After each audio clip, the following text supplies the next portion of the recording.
So I'm going to give a little bit perspective about depression. Depression is a self-sabotaging technique of the ego, of the mind. Depression is where I would try to stop myself from changing myself, and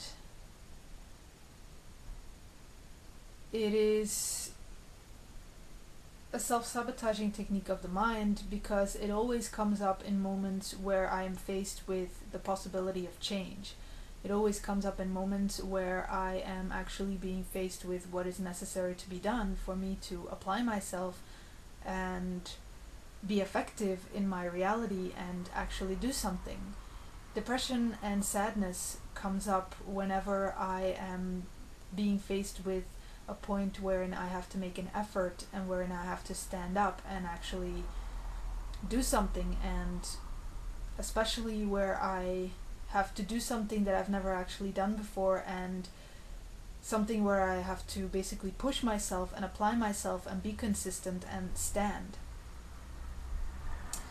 And I've actually used that point of depression and sadness throughout my entire life to be able to not have to do what I'm actually supposed to be doing, and to be able to just feel special, to be able to feel like the victim of my reality, so that other people will clean up my mess, and so that other people will help me and comfort me and take care of me. And this ended up in basically me never having really done anything in my life, because I continuously only ever gave up on everything I did in my life, basically everything, because I allowed this experience of sadness within myself to completely take over my life, and to take over in moments where something got a little bit difficult.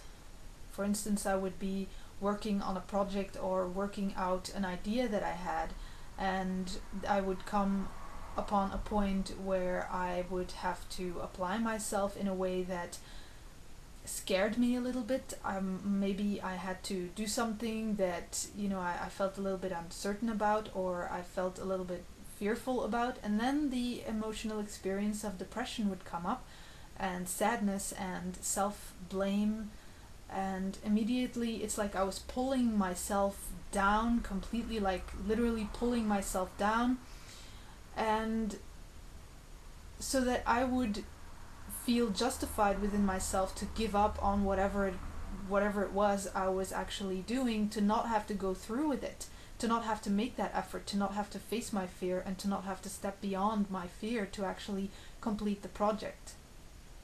Because of all these thoughts of sadness and depression coming up within myself, wherein I would be thinking things like, I can't do this, and I'm not good enough for this, and it will never work, and nothing ever works with me, and wherein I am bringing up all these memories of other projects I gave up, and other times in my life where I gave up on things as an apparent example or apparent evidence of why I'm not able to do anything, actually just keeping myself stuck in that continuous loop of failure, wherein using that point of depression and sadness as a self-sabotaging technique to not apply myself, to just be able to feel like the victim, and to feel as though it's justified that I wouldn't have to make any effort in my life because, hey, I'm the victim here. Why should I have to do something? Why should I have to make an effort? Why should I have to face my fear? I'm not, I'm the victim of my fear. Why should I have to face it? Why should I have to stop my fears? Why should I have to apply myself in my world when I'm the victim here? So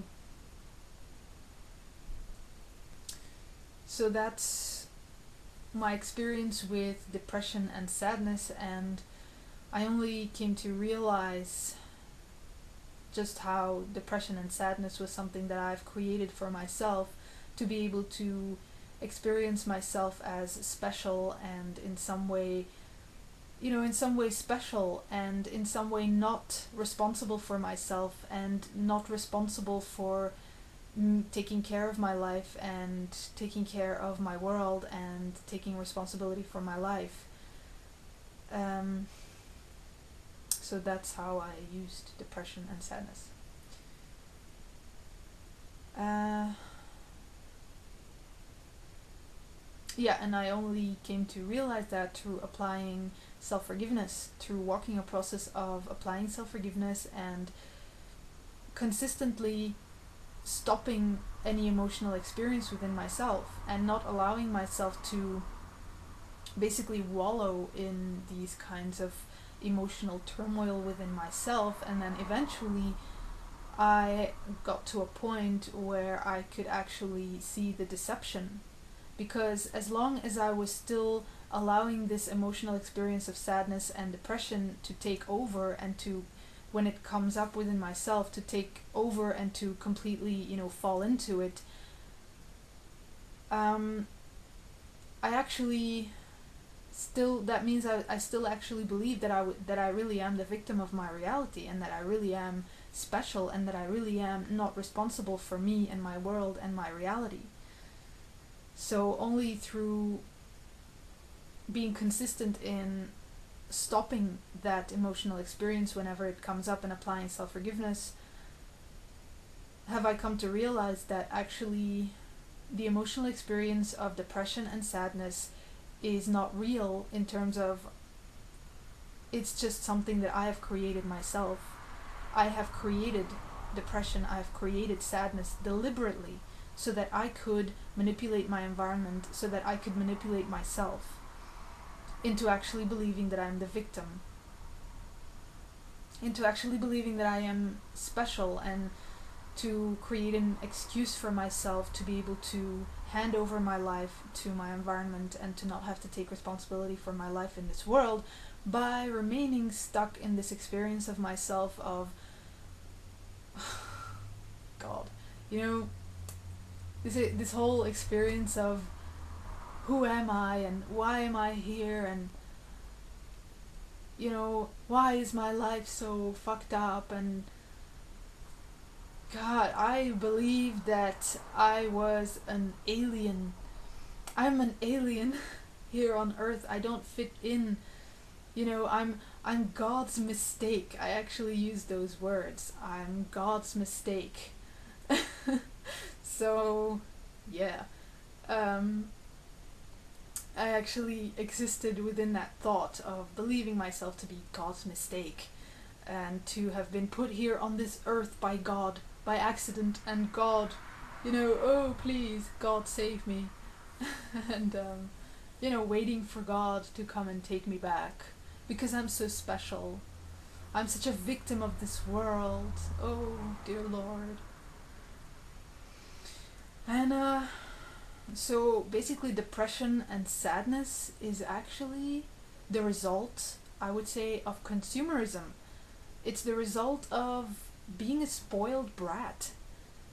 In self-honesty, sadness and depression is the result of being a spoiled brat, wherein I basically was so spoiled to death by my parents and my grandparents that I actually started believing that I'm really special. I am such a special girl, and I'm such a special person, and I deserve special attention.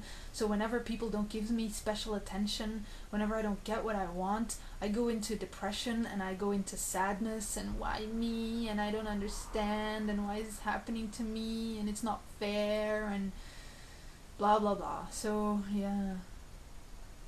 So I can imagine that many people in this world suffer from depression, as a result of consumerism, as a result of spoiled little brats that we have allowed ourselves to become, as how we've been raised by our parents. So, and I mean, to think that depression can actually lead people to commit suicide is just embarrassing. I mean, because I have wanted to commit suicide as well.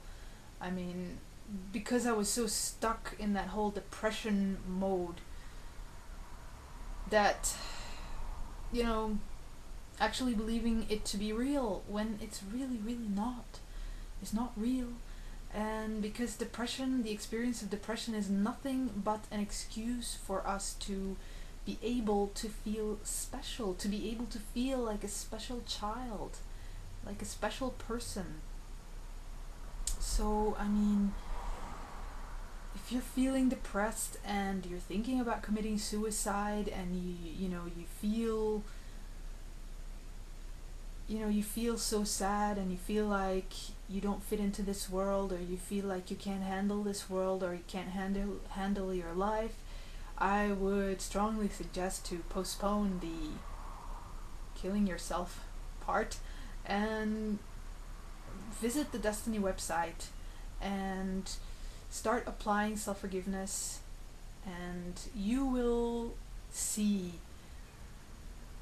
in time just how everything that you're experiencing right now has been completely created by yourself, and killing yourself over it would be such a bad idea. I mean, that would be the ultimate self-dishonoring statement, the ultimate statement of self-rejection, and when you actually believe that your own creation is reality, your own creation of the mind, wherein you just look for excuses to feel special, is reality when it's really not. So give yourself the opportunity to actually explore yourself and to realize who you really are, as not this limited experience of depression, and realize that you are so much stronger and just more than what you've made of yourself. I mean, I've been walking the process of applying self-forgiveness for a few years now, and I mean, it's really cool just how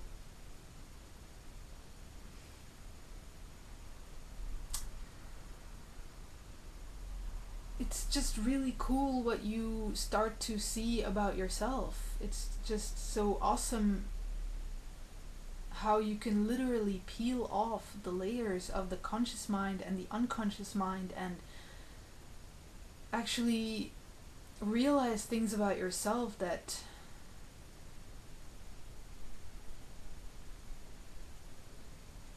are at the least eye-opening and sometimes shocking. So that's my 2 cents on depression. And so, thanks.